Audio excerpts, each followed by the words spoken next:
Hi, my name is Hannah. Welcome to my channel. Today we're filming the second video in my New York City Marathon series, and we're focusing on the race week and the Expo. So if you're running New York and you want to know everything there is to know about having a successful week leading up to the marathon, stay tuned and I'll share all of my tips and tricks. The most important part of race week is the Expo because this is where you're going to pick up your race number for the marathon. The Expo has historically been held at the Javits Center, which is on 34th Street in Manhattan, all the way over on the east side by the Megabus station. Typically, the Expo will start the week leading up to the marathon sometime during the work week, and it will go all the way through the Saturday before the race. Here's my pro tip. Over 50,000 runners are going to have to go to the Expo, so you want to be there when it's the least crowded, so you're not waiting in line for your number. From my experience, the least crowded days are the first couple days the Expo is open, and more specifically, if you can, you want to go during the workday, so before 5 o'clock. It's not the end of the world if you pick up your bib on the Friday or Saturday before the race, but just know it will be a little bit more crowded, so you'll probably be spending a little bit more time on your feet. There's actually more to the Expo than just picking up your number. It's actually a really cool place to walk around because vendors rent out stall space and fill up the convention center. So it's basically like a huge shopping mall, but specifically for runners. There are huge companies, apparel companies like New Balance. There are supplement companies like Noon and Goo historically that attend the Expo. And then there's always a ton of up and coming companies that I've never heard of. What's really cool is that a lot of these companies will let you test gear or give out free samples. So I definitely recommend checking out the expos and making sure you see the vendors that you want to see. But another pro tip is just to be cognizant of the amount of time that you're spending on your feet. So I recommend looking at the expo map in advance and deciding what vendors you want to spend time checking out. Here's another tip, and this is not specific to the New York City Marathon, it's specific to any long distance race. You should not be buying anything at the Expo that you're planning on wearing on race day. You should be wearing your tried and true long run outfit that you already know that you're comfortable in.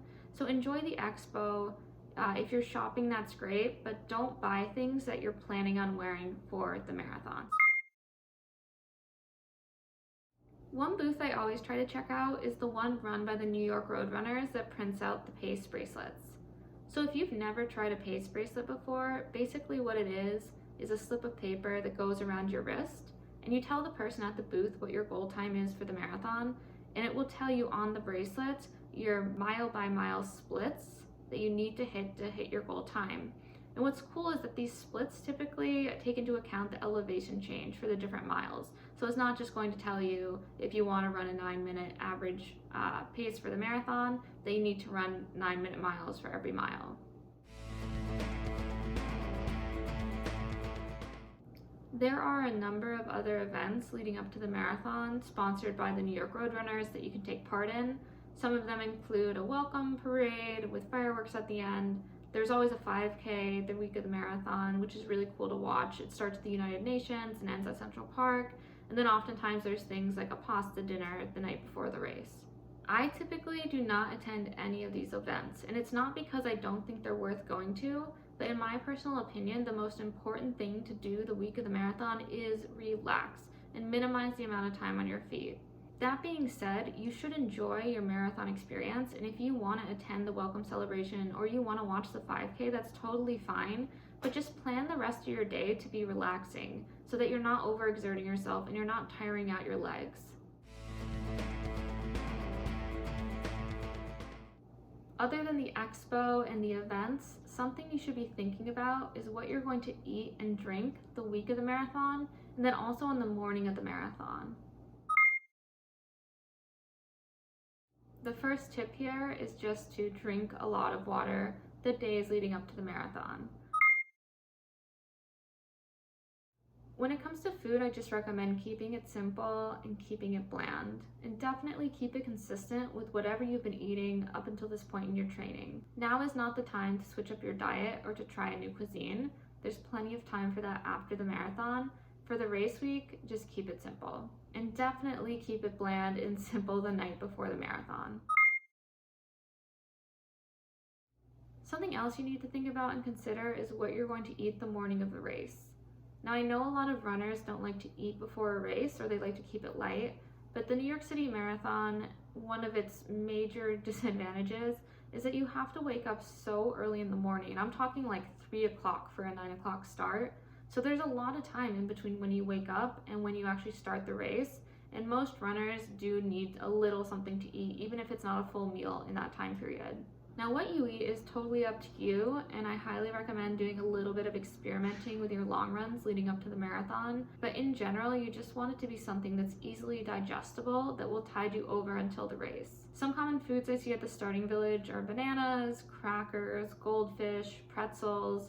Me, myself, I like to eat a peanut butter and jelly sandwich. I actually cut it into quarters, and what I do is eat 1 quarter as soon as I get up in the morning, 1 on the Staten Island ferry, and then the 2 other quarters, or the other half of the sandwich, at some point in the starting village while I'm waiting for the race to begin. Here's my last food related tip, and it may sound like a no-brainer, but I made this mistake my first New York City Marathon, so I'm putting it in here in case you're like me and it's something that you didn't think of or plan for. Make sure you have food in your apartment or your hotel room when you come home from the race. Even if you're planning on going out to dinner with your family, you never know when the post-marathon hunger is going to strike, and it's going to be very, very frustrating if you get hungry and there's nothing to eat at home.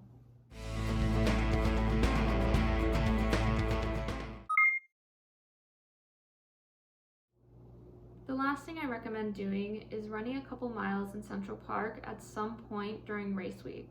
What's really cool is that the course is already set up the week leading up to the marathon, so it really helps you visualize running those last couple miles and finishing the race. The other reason I recommend running in Central Park leading up to the race is because the end of the race, which is in Central Park, can be pretty difficult, both physically and mentally, because of the hills. Now, if you've never run in Central Park before, Central Park is full of rolling hills, and while no individual hill is really that bad, at mile 23, 24, 25 of a marathon, they can be pretty brutal. You want to set yourself up for success and mentally prepare yourself for the end of the race during race week.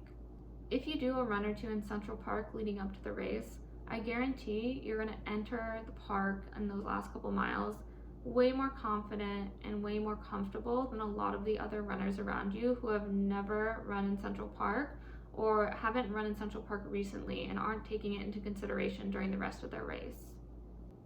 So that's my last tip, and that's it for today's video. If you found this information helpful, give it a thumbs up. And if you're running New York this year, good luck with your training, and make sure you're subscribed to my channel so you can see as I release new videos in my New York City Marathon series, where I tell you everything I wish I knew the first time I ran New York.